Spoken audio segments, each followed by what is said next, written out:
ओम शांति। आज बाबा की 6 जुलाई की मुरली है। बाबा ने हमें स्पिरिचुअल स्टडी में जो फर्स्ट सब्जेक्ट सिखाई कि आप ये शरीर नहीं हो, इस शरीर को चलाने वाली आत्मा हो। बाबा आज हमसे ये लेसन बिल्कुल प्रैक्टिकल प्रैक्टिस में देखना चाहते हैं। बाबा कह रहे बच्चे बार बार प्रैक्टिस करो, मैं आत्मा अशरीरी हूँ, मैं आत्मा इस देह से अलग हूँ, न्यारी हूँ। बाबा कहे बच्चे जितना जितना ये अभ्यास आप करते जाएंगे उतना उतना आप कंप्लीट साइलेंस का अनुभव करेंगे, जिसको दूसरे शब्दों में कहते हैं डेड साइलेंस। तो बाबा आज हमसे ये प्रैक्टिस देखना चाहते हैं। मैं आत्मा, मेरा स्वधर्म है शांति। टिक जाएं अपने स्वधर्म में। मेरा स्वरूप है शांति। अपनी पहचान को ही शांतिमय बना दे। तो ऐसे ऐसे जब हम प्रैक्टिस करेंगे तो प्रैक्टिस करते करते फिर ये अभ्यास हमारा नेचुरल हो जाएगा। बाबा कहे आप आत्मा इस समय पर अपना गंवाया हुआ स्वराज्य पाने के लिए बाबा के पास आई हो। वो पुरुषार्थ अभी आपका जारी है। तो बाबा कहे बच्चे जब स्वराज्य पाने का पुरुषार्थ है तो ये फाउंडेशन प्योरिटी का ये बहुत मजबूत डालना चाहिए। उदाहरण के तौर पर बाबा कहे आजकल जैसे मकान बनाते हैं तो कितने पावरफुल फाउंडेशंस बनाते हैं, स्ट्रॉन्ग फाउंडेशंस बनाते हैं कि अर्थक्वेक भी आ जाए तो भी उस मकान को वो हिला ना पाए। ऐसी ऐसी बुद्धि की कमाल रचते हैं। तो बाबा कहे बच्चे आपका भी जो फाउंडेशन है वो है प्योरिटी का फाउंडेशन। जितना जितना आप प्योरिटी का फाउंडेशन मजबूत करेंगे उतना उतना स्वर्ग का स्वराज्य प्राप्त करने के लिए अपने आप को योग्य बनाएंगे। तो ऐसे हमें पुरुषार्थ से, डीप स्पिरिचुअल एफर्ट से बार बार देह से डिटैच्ड होने की ऐसी प्रैक्टिस करनी है कि आखिर जब आत्मा को शरीर छोड़ने की घड़ी आए उस समय पर आत्मा एक बाबा की याद में एक बाबा के पास चली जाए, जिसको कहा जाता भाई शरीर इनका शांत हो गया, शरीर और आत्मा दोनों अलग हो गए। तो बाबा कहे बच्चे उस घड़ी आपका पुरुषार्थ ऐसा हो कि अंतिम घड़ी में कोई भी देहधारी की याद न आए। अंत काल मेरा एक बाबा की याद में हो, उसके लिए मुझे वर्तमान समय से ही बहुत गहरा अभ्यास करना होगा। तो ऐसे बाबा प्योरिटी के फाउंडेशन को मजबूत करने की प्रेरणा आज की मुरली द्वारा हमें दे रहे हैं। फिर जो राज्य हमारा स्थापन हो जाएगा, बाबा कहे वो राज्य तो आपका ऐसा है जो 21 जन्म कोई उस पर नज़र भी नहीं उठाएगा। छीनने की तो बात ही दूर, लेकिन कोई ऐसी भिन्नता, कोई ऐसा द्वैत उस स्वराज्य में आपका होगा ही नहीं। 21 जन्म तक सदा सुख का राज्य भाग्य आप आत्माओं को प्राप्त हो जाता है। तो ऐसा राज्य भाग्य देने वाला बाबा मिला है तो उसकी संगम पर हमें बहुत बहुत वैल्यू होनी चाहिए। साथ साथ बाबा समझाते हैं कि बच्चे सेवा करो, पर सेवा में संपूर्ण रीति से सफलता मूर्त बनने के लिए जैसे अन्य आत्माओं की सेवा करते हो उसके साथ साथ ही अपनी सेवा भी जरूर करो। जैसे औरों को हम संस्कार परिवर्तन का समझाते हैं, बाबा कहे बच्चे आप स्वयं अपने पुराने संस्कारों का अंतिम संस्कार करो। ऐसे जब हम खुद पर पुरुषार्थ करेंगे फिर बाबा कहे देखो आत्माएं दिल से आपको सत्कार देंगी, मन से उनके हाथ नमस्कार मुद्रा में झुक जाएंगे। बाबा अटेंशन दिलवा रहे हैं बच्चे, वो दिखावे वाला झुकाना नहीं, लेकिन मन से दिल से वो आत्मा महसूस करे कि इन्होंने बहुत तीव्र बहुत अच्छा पुरुषार्थ किया हुआ है। तो ऐसे बाबा ऐसी आत्माओं को ही सच्ची सच्ची सफलता मूर्त आत्माएं कहते हैं। तो इस प्रकार से बाबा की आज की मुरली है, मीठे बच्चे जीते जी इस शरीर से अलग हो जाओ, अशरीरी बन बाबा को याद करो। इसको ही कहा जाता है डेड साइलेंस। एक पल, इस पल हम देह से डिटैच्ड हो जाएं। मैं आत्मा, स्पिरिचुअल पॉइंट ऑफ लाइट, और महसूस करते हैं कितनी आंतरिक साइलेंस का अनुभव होता है, कितना पावर महसूस होता है। बस इसको एक बार नहीं, लेकिन ये प्रैक्टिस हमें बार बार करनी है। जैसे हम बॉडी कॉन्शियसनेस में है तो ये मैटर खींचता है, जो ड्रामा का रोल है वो रोल खींचता है, रोल में जिनके साथ संबंध है वो संबंध खींचते हैं। और अभी अभी जब हमने प्रैक्टिस करी मैं आत्मा, तो ऐसे महसूस हुआ कि फिर आत्मा को परमात्मा की ओर आकर्षण होता, आत्मा को अपने घर शांति धाम की ओर एक पुल महसूस होता है।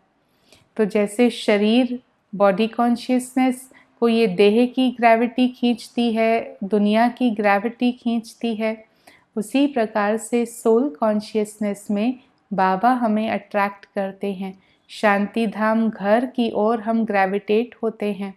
तो बाबा हमसे ये प्रैक्टिस चाहते हैं। प्रश्न है, तुम बच्चे अभी अपना फाउंडेशन मजबूत कर रहे हो, तो मजबूती किस आधार से आती है? बाबा उत्तर देते हैं, पवित्रता के आधार से।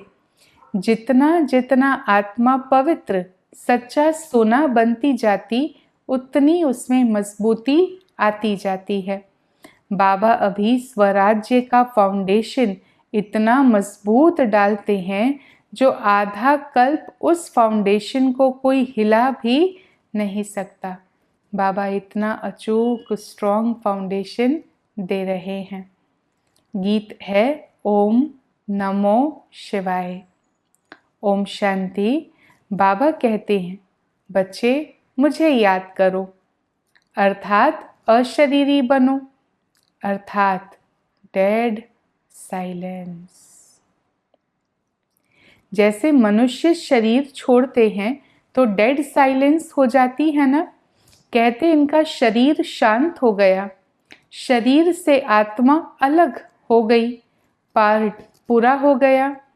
यहाँ भी तुम बच्चे जब बैठते हो तो इसको डेड साइलेंस कहा जाता है। जीते जी अशरीरी बन जाओ, अपने को आत्मा समझो, बाबा को याद करो। तुम जानते हो कि यही सच्ची शांति है। हम अपने स्वरूप में टिक जाते हैं। हमारा स्वधर्म है शांत, हम आत्मा शांत स्वरूप हैं। तुम बच्चों को पता है ना कि हमारा स्वधर्म शांत है, लेकिन पता होना और स्वधर्म में टिक करके जीवन जीना, अब उस फासले को हमें तय करना है। तुम आत्मा स्वराज्य ले रही हो, आत्मा ही सब कुछ बनती है, आत्मा ही बैरिस्टर बनती है, आत्मा ही कहती है कि हमें राज्य चाहिए। अभी आगे बाबा से राज्य लिया था, अभी फिर लेने के लिए आए हैं। देखो बाबा कॉन्शियसनेस में अवेयरनेस लेकर आते हैं। पहले राज्य लिया था, अब बाबा से फिर लेने के लिए आए हैं। मनुष्य देह अभिमान में है ना, तो दुख में है। ये एक बहुत सिंपल लेकिन समझने जैसी बात है कि जैसी मेरी स्मृति, जैसी मेरी कॉन्शियसनेस है, वैसी वैसी मेरी फीलिंग्स बनती है। जैसे यहाँ बाबा ने कहा देह अभिमान में है तो दुख है, बॉडी कॉन्शियसनेस मेरे संकल्प भी वैसे ही चलाएगी और फिर मेरी फीलिंग्स भी वैसे बनेगी। तो बाबा कहे कि बच्चे देह अभिमान में दुख है, तुम अभी समझते हो हम आत्मा हैं, अपने परम पिता परमात्मा से स्वराज्य लेने आए हैं। तुम आत्मा को राजाई चाहिए। चाहिए? हाँ, पूछे अपने आप से। और अंतरात्मा कहती क्यों नहीं चाहिए, जरूर चाहिए। इस समय आत्मा स्वराज्य मांगती है बेहद के बाबा से, तो परम पिता परमात्मा राजयोग सिखलाते हैं। मनुष्य जब देह अभिमानी है तो कहते हैं मैं फलाना हूँ, बिल्कुल कॉलर टाइट हो जाता है। मैं इस देह को ही समझ लेते हैं।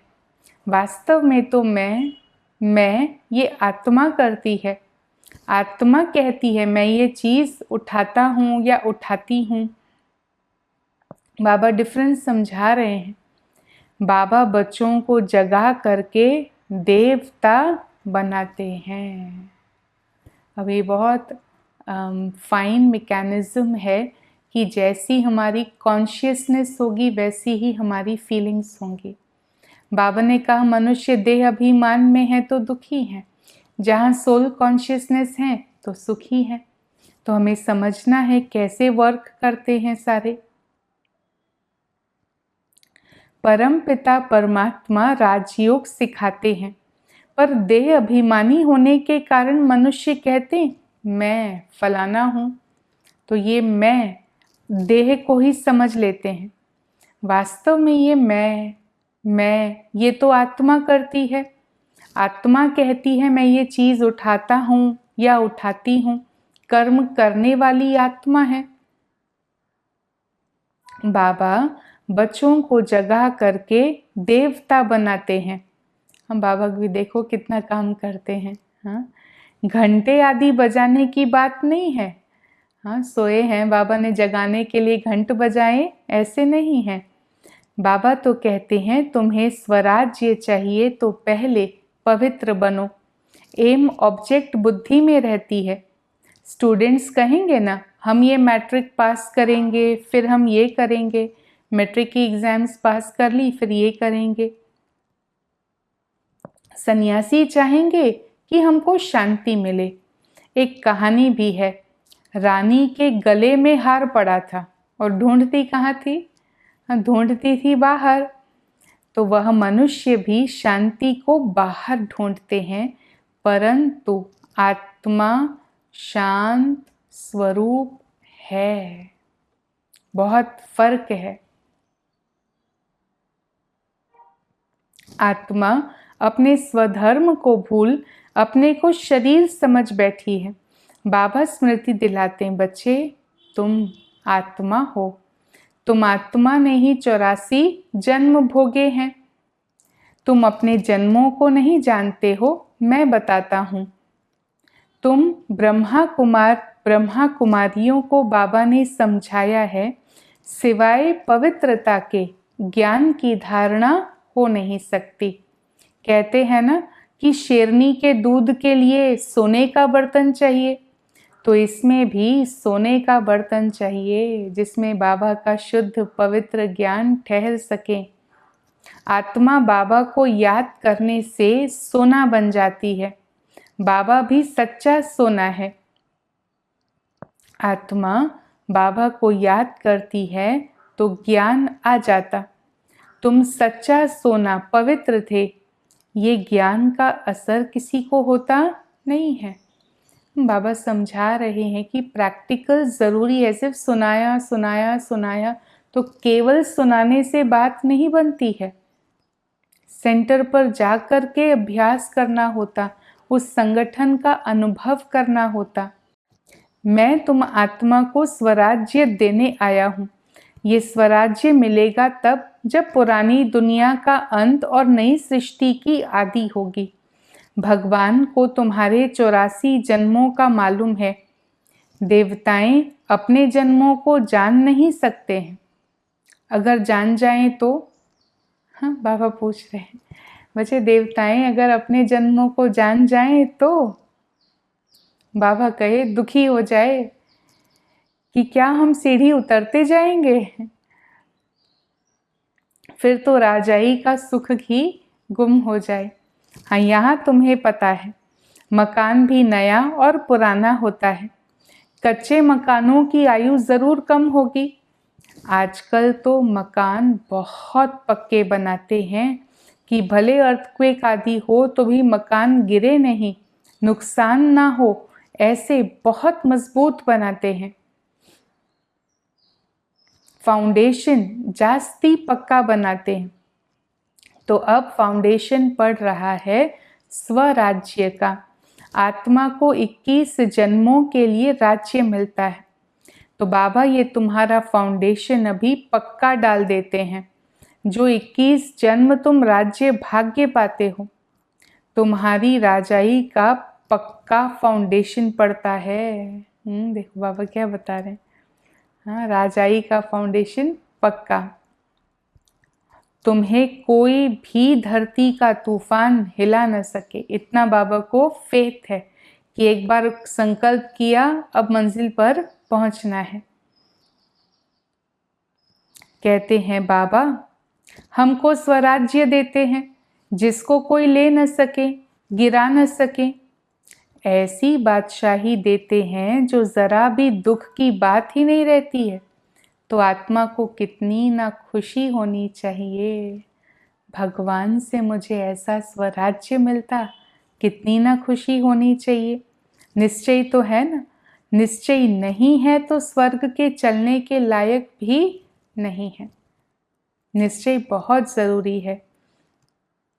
शिव की महिमा है कि वो ज्ञान के सागर हैं, पतित पावन हैं, वो सर्व के सद्गति दाता हैं, वो सर्व की झोली भरने वाले भोलानाथ है। और वंडरफुल बात क्या है, ऐसे बाबा को सब भूले हुए हैं। जिसके इतने कर्तव्य है उसको भला भूल कैसे सकते हैं। बाबा कहे सब भूले हुए हैं। परम पिता परमात्मा को बुलाते हैं, आकर दुख हरो सुख दो। सुख करता दुख हरता एक ही है। अब उनकी भी है श्रीमत, श्री श्री भगवान की मत, जिससे तुम बच्चे भी श्रेष्ठ बनते हो। तो बाबा कहे मैं जो मत देता हूँ उस पर अमल करोगे तो श्रेष्ठ बन जाते हो। पहले एक राजा के हुक्म पर चलते थे।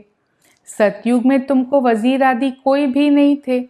बाबा कहे वहाँ पर किसी को एडवाइज़र रखना पड़े, वजीर रखना पड़े, ऐसा नहीं होता। बादशाह में ही ताकत रहती है, वजीर का नाम गाया ही नहीं जाता। तुम समझते हो हमने विश्व का मालिक बन राज्य चलाया था, ऐसे ही जाकर चलाना है जैसे पहले चलाया था। बरोबर सतयुग में लक्ष्मी नारायण का राज्य था ना। हरेक को अपनी अपनी राजधानी मिलेगी। तो बाबा कहे बच्चे निरंतर मुझ बाबा को याद करो, ऐसा याद करो जो अंत काल किसी और की स्मृति न आए। बाबा हमको मजबूत बना रहे हैं कि याद किसी की भी न आए। समझाया जाता है तुम देवी देवता बन सकते हो, कैसे, आकर समझो। तो क्या कहते हैं, किसी को इनविटेशन दिया तो कहते हैं फुर्सत कहाँ है। बाबा भी कहते हैं हम तुम्हें अपना बनाते हैं शांति और सुख का वर्षा देने। कोई परिवार आपस में इकट्ठे रहते हैं, बहुत प्यार से रहते हैं, तो हमें भी बाबा इशारा दे रहे हैं कि इकट्ठे हों पर प्यार से रहो। तो बाबा बताते हैं शिव का मिट्टी का लिंग बनाते हैं तो शालिग्राम भी बनाते हैं। शिव और शालिग्राम ये शोभता है। पतित पावन वही है ना। यहाँ यज्ञ भी रचते हैं। तो भारत सबसे ऊंच है, परंतु देवता धर्म को भूल गए हैं। तुम्हारा आदि सनातन देवी देवता धर्म है, वो तो चला आना चाहिए। तो बाबा ने समझाया है तुम देवी देवता बन सकते हो, कैसे, सो आकर के समझो। फिर कहते, अब देखो बाबा इतना प्यार से इनवाइट करते, कहने वाले कहते हैं देखते हैं फुर्सत कहाँ है। बाबा कहते हैं हम तुम्हें अपना बनाते हैं शांति और सुख का वर्षा देने लिए। कोई परिवार आपस में इकट्ठे रहते हैं, बहुत प्यार से चलते हैं, सबकी कमाई इकट्ठी होती है, कोई हंगामा नहीं रहता, परंतु इनको स्वर्ग नहीं कहेंगे ना।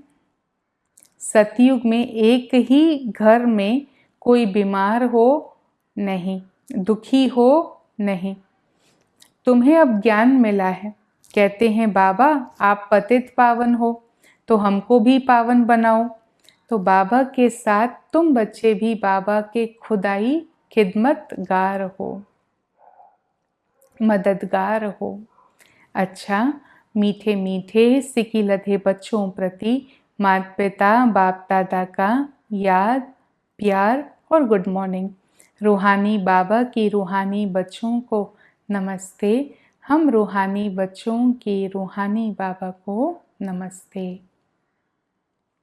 वरदान है, अन्य आत्माओं की सेवा के साथ साथ स्वयं की भी सेवा करने वाले सफलता मूर्त भव। सेवा में सफलता मूर्त बनना है तो दूसरों की सर्विस के साथ साथ अपनी भी सर्विस करो। जब कोई भी सर्विस पर जाते हैं तो ऐसे समझो कि सर्विस के साथ साथ अपने पुराने संस्कारों का भी अंतिम संस्कार करते हैं। जितना संस्कारों का संस्कार करेंगे उतना ही सत्कार मिलेगा। बाबा बेनिफिट बता रहे हैं। सभी आत्माएं आपके आगे मन से नमस्कार करेंगी, लेकिन बाबा सावधानी भी देते हैं, बाहर से नमस्कार करने वाले नहीं बनाना, मन से नमस्कार करने वाले बनाना। स्लोगन है, बेहद की सेवा का लक्ष्य रखो तो हद के बंधन सब टूट जाएंगे। जब सेवा का लक्ष्य बेहद का है तो बाबा कहे फिर हद के बंधन टूट जाएंगे। ओम शांति।